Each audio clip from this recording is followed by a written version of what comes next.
Hi all, so I'm getting back to this Canard, and as I mentioned in some of the other videos, one of the primary problems that I was having was that the structure was way too floppy, flexing too much while flying.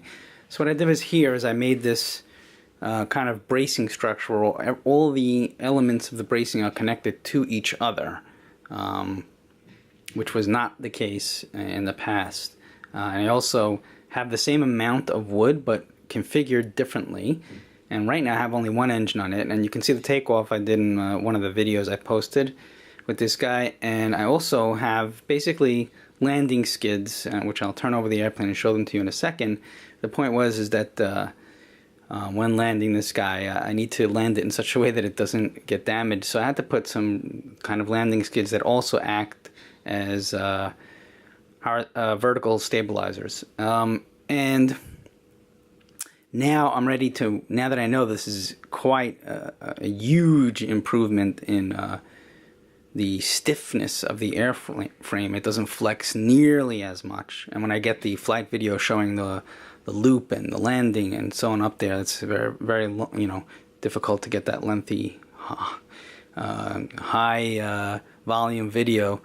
It's a very large size video off my neighbor's camera, but anyway, I'll get that up and I'll put that up probably sometime during the weekend, and you'll see that this thing lands very, very slow and very nicely. So my next step is to do one of two things.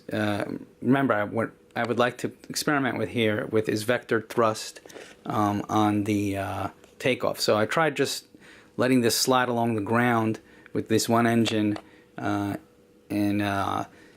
there's just too much friction for it to get up enough speed for takeoff. And I'm talking about without wheels here. And plus, the whole point is to try the vector thrust thing. So I know this Canard design basically works. Now, what I would like to do is this engine right here. So I'm gonna have it rotate downward, let's say about 45 degrees for the takeoff. That should yank the nose up and get it dragging along the rear vertical stabilizers, which are underneath the airplane. And then once it's in that kind of nose up, dragging along the rear, then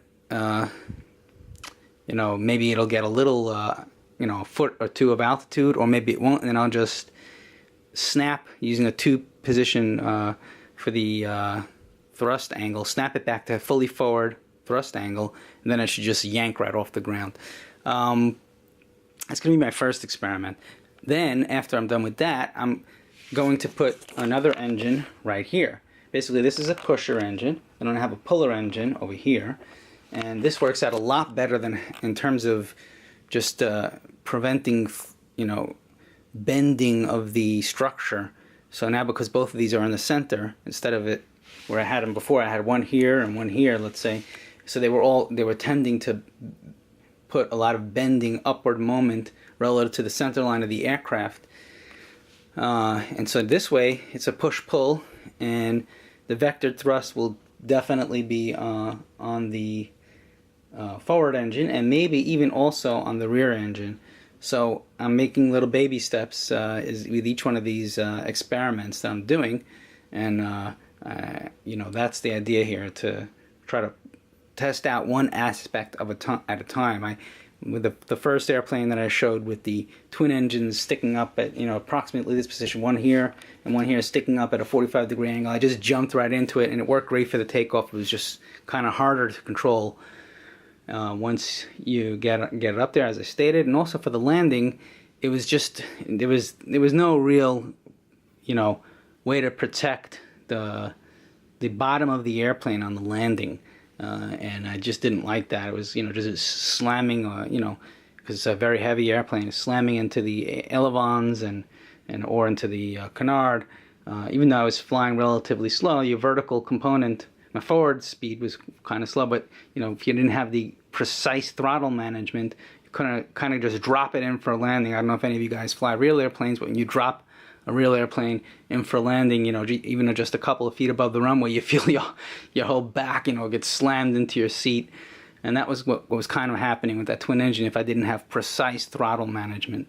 And this one handles, dropping it in from a from, you know, a little bit above the ground a lot better. It kind of just bounces on these vertical stabilizers. Have mid-mount vertical stabilizers and rear vertical stabilizers. I'm just going to turn this guy over briefly, just so you can see what I did with respect to that.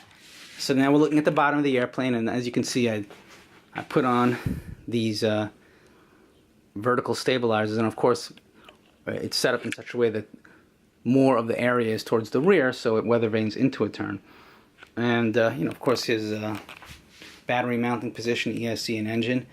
And the main point is that these crossbars here are mounted along the trailing edge of the canard and the leading edge of the rear wing, which of course gives the whole thing a lot more stiffness. Plus, these front to rear wooden bars are connected to the wing spars. So once again, before they were just free floating, the wing spars, and this structure was underneath the airplane. Now everything is connected to each other, so everything is a lot stiffer. So I'm moving on to the next step. Wish me luck, and I'll try to get up that lengthy flight video of this thing looping and landing, and it was really nice, and we'll move on to the next step. Good luck to you guys.